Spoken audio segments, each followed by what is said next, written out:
Do you know that most women fail to get pregnant, fail to conceive just because of PIDs? By the way, what are PIDs? How do these PIDs lead to infertility?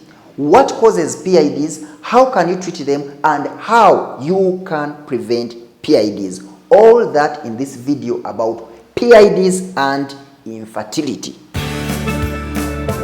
Ask Dr. Uthman on Sawa Wall. Hello my very good viewers, welcome to Ask Dr. Uthman YouTube channel. This is your channel where you learn medicine at the comfort of your living room and wherever you are. We agreed that if you'd like to get in touch with me privately for an online private consultation, go to my website www.druthman.com, and you can also find us on all our social media platforms and ask any question of your choice. We shall be right there to answer you. By the way, if you're a new person on this platform, make sure that you don't leave minus subscribing. Today we are talking about PIDs. Every time I'm talking about PIDs, I even get insane.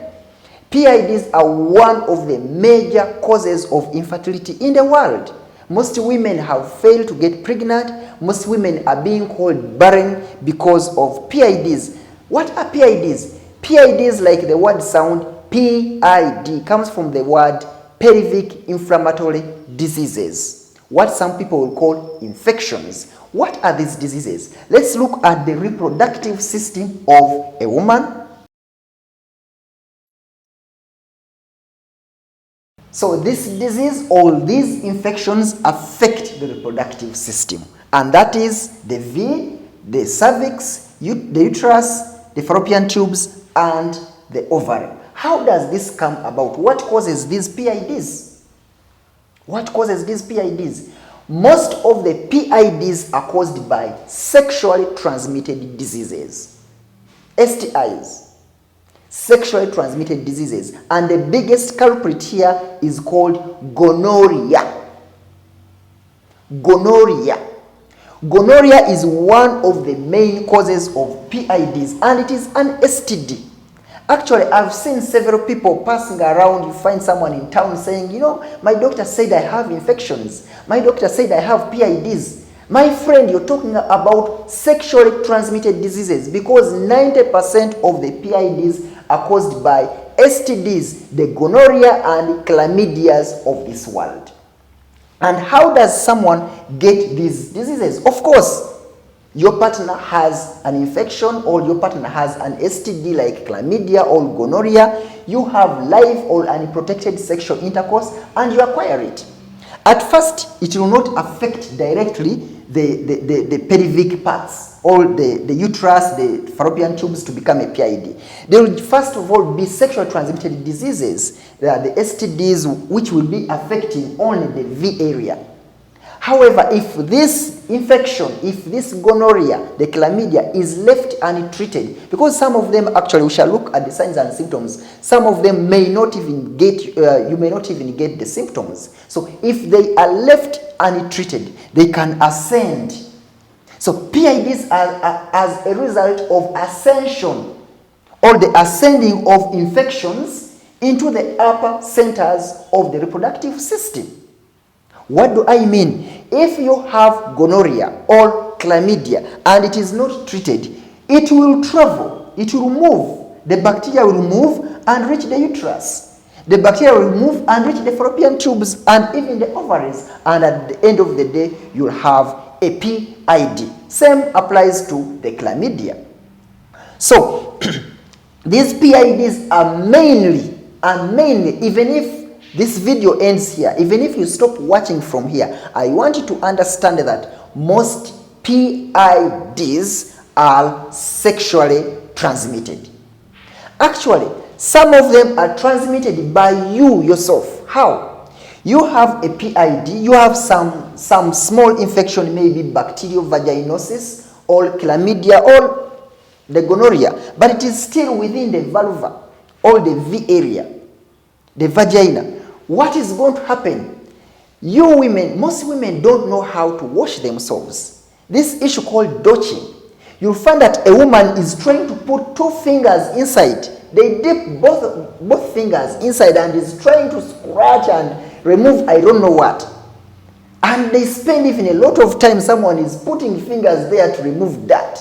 That is not the best way of managing the hygiene of that area.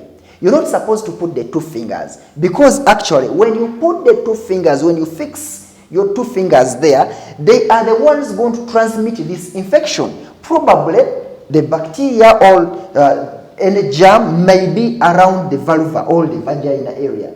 And then when you put your fingers, you'll get the infection and push it onto the cervix. And when it reaches the cervical area, of course it will be able to move. And therefore, what I usually tell the ladies that come to me, I tell them not to wash like that. What do? Just wash outside. Or wash with all your 4 fingers. Where the 4 fingers don't reach, don't go there. Don't try to fix your fingers inside there, because at the end of the day, you may even cause injuries. Actually, some lady told me, doctor, I first clean myself, I wash myself with a detergent, maybe even with a sanitizer, and then I put my fingers there. However much, whatever soap you'll use to wash your hands will still remain, or your fingers will still remain with germs. They will still remain with bacteria, and it will be you yourself to transmit or to transfer those bacteria into the higher centers of the reproductive system, and then you end up with a PID. So let's look at the signs and symptoms of PIDs. How will you know that you have a PID? What I want you to understand, and you must be very cautious, is that some women do not get symptoms of these PIDs. Actually, a PID comes, you have it, but you're not seeing any sign and symptom. And maybe probably the only sign you'll get will be the complication of this PID. Probably 1 year, 2 years, you're not getting pregnant, you're not giving birth. It can be a sign for you. And when you go to the hospital, they will tell you you have PIDs.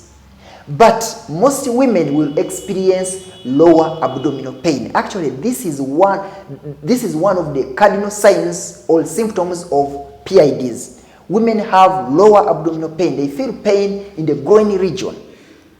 Secondly is dyspareunia. What I mean by dyspareunia is pain during sexual intercourse. Actually, this is one of the major signs. If you've experienced pain during sexual intercourse, you should run to your doctor and find out if you have a PID. Some people will have pervaginal discharges. The discharges can be yellow, green, and so on, and that is a sign of a PID. Other people will have frequency of urination, increased urination habits, pain during urination, and so on. Those are symptoms of a PID plus other symptoms. Now, how will the doctor confirm that you have a PID? A doctor will do an examination called VE, or a vaginal examination. And this examination will be able to elicit tenderness or pain on your cervix. The doctor will try to touch or to trickle your cervix, and if you feel pain, it will be a very big sign for him that probably you have a PID. Secondly is that, of course, by examining or looking at those discharges, it can also be a sign to us that you have a PID. And also, we can decide to do an ultrasound scan. But the scan that really is able to visualize or to look at a PID very well is a transvaginal ultrasound scan. And that is the scan we put down. We don't, these usual scans, we put a probe. I think most of you have gone to scans. We put a probe just here on your belly. But for the transvaginal, we put the probe down and we are able to look at the tubes and so on. There are several features on the ultrasound scan that can probably all predict that you have a PID. But largely, most PIDs are diagnosed by your signs plus the features or the signs the doctor will elicit. How does this PID, because this is the most important, this is the reason for this video, how does this PID lead to infertility? How does this PID lead to infertility? This is the point. When you get a PID, for example, your uterus is irritated, the endometrium, you've got an endometritis, or you have tubes are inflamed. The fallopian tubes are inflamed. There is a lot of water around here. The tubes are inflamed. The tubes are swollen. What will happen is that, of course, they can heal. When they heal, they will heal with scars. There will be scar formation. And when there is scar formation, you remember what I told you about the fertilization, how the egg is supposed to move and meet the sperm. How is this sperm going to swim to reach the egg, which will be here, when there are a lot of scars here? So what is going to happen is that the sperm will stop here and the egg is around here. So mating will not take place and fertilization will not occur. Same applies to an egg which may be here and fails to be propelled or to reach this end where fertilization is supposed to take place, and at the end of the day you will have infertility. Fertilization will not occur. Secondly is that the tubes can be swollen. They can be swollen to an extent that they will block the entry of this sperm into the region where it's supposed to carry on the fertilization. And of course, infertility will come from there. And another complication which is very, very dangerous is ectopic pregnancy. What do I mean? In case this sperm manages to swim and reach this egg, fertilization occurs and the zygote is supposed to move. This zygote will remain at this place, or it will move a little bit and fails to come for implantation into the cervix, into the uterus. So when this zygote remains in the fallopian tube, you'll end up with an ectopic pregnancy. And I told you the other time that an ectopic pregnancy, or a pregnancy that is inside the fallopian tube, cannot reach term. Because this tube is very small and it's not expansile like the uterus. The other time we said that the uterus is expansile. However small it is, as the baby grows bigger, the uterus also expands and grows bigger. But this tube will not expand to that extent.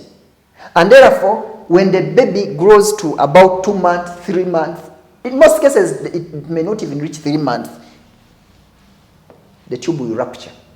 And this is an emergency. This is one of the major obstetric emergencies or gynecological emergencies we have in hospitals. So it will burst and issues will come. Therefore, even when this sperm survives, an ectopic pregnancy can ensue. Therefore, these PIDs can lead to infertility in that way. Now, how can they be treated? Very simple. Very simple. This is not some disease that really scares the medical professionals. It doesn't. The only thing is when it comes and you're not aware. But once you get to know that you have a PID, it's just like eating a piece of cake. Because after testing, after doing the swabs, you've confirmed that this is gonorrhea, this is chlamydia, this is trichomoniasis, this is any of the microorganism causing the PID. The treatment is there. Antibiotics. Simple antibiotics. Depending on the severity, you can either get IVs or injections or just tablets, capsules to swallow. If it's chlamydia, a drug called doxycycline is just enough. Doxycycline. We just give that drug for around 2 weeks and it will clear. It will clear. So if it's any other, depending on the bacteria we are suspecting or we've confirmed, then you can get antibiotics either by injections, the metronidazoles of this world, the ceftriaxone, the levofloxacin, ciprofloxacin. All those are some of the antibiotics that can help us in managing this PID. Therefore, treating this PID is not an issue. The big issue is failure to recognize that it is a PID, and also treating it when it is already late. Because you can come to the hospital when it has already formed the scars. And therefore, yes, you will treat the infection, the bacteria will die. However, the scar will not go away and it can lead to infertility, even when the disease is treated. So, therefore, the most important thing is understanding how you can prevent this. You shouldn't get it. Because I told you the highest percentage of PIDs are caused by sexually transmitted diseases. Therefore, my friend, condoms are there. Let's use protection. Let's use condoms. If you're not sure of your partner, people who are using multiple sexual partners, they are at risk of getting these PIDs. You're a lady there, but you have someone who buys for you clothes, another one pays for your transport, another one does the hair and the makeup, the nails, someone else pays for rent.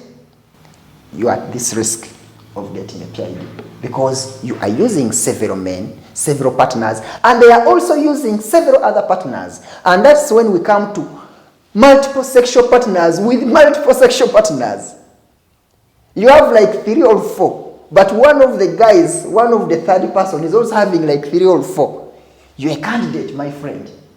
You're a candidate. Therefore, if you're in such a category, try to use protection so that you don't get these PIDs. And another thing is avoiding that dodging we talked about. I told you that it is you that transmits this infection. You may find it is a simple infection just in the vulva. But you put your fingers there, fix them deep, and they reach the cervix. When they reach the cervix, of course, they'll ascend into the uterus, into the fallopian tubes, and the ovaries. And at the end of the day, you have a PID. Therefore, adopt safe methods or safe ways of washing yourself. And I said that because some of you will quote me that her doctor said we should not wash ourselves. So you go on. No, wash. But the way you shouldn't go further, don't go deep inside there. Where your 4 fingers do not reach, you shouldn't reach there. So in other words, when you're washing yourself, put your 4 fingers there, all of them. So where they don't reach, don't also go there. Because you're invading an area you're not supposed to go. And if you practice, some of you will say, but doctor, we shall smell. No way. Actually, let me tell you this. This system has its own way of cleaning itself. Let's ask ourselves. Several times we wash our faces and eyes. But has any of you ever opened the eyelid and then you tried to wash deep inside the eye? No, you don't. But at the end of the day, the eye does not get dirty. The eye is already clear, the globe or the eye is always clear. We only wash outside. Where these 4 fingers reach is where we wash, and that is for the eyes. Same applies to this prestigious system.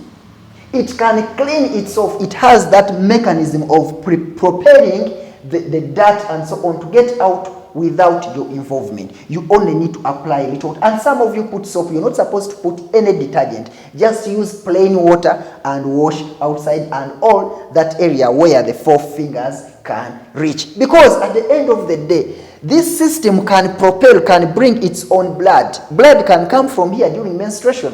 Is it you who picks it from there? No. For you just put your sanitary towel and wait for it to flow.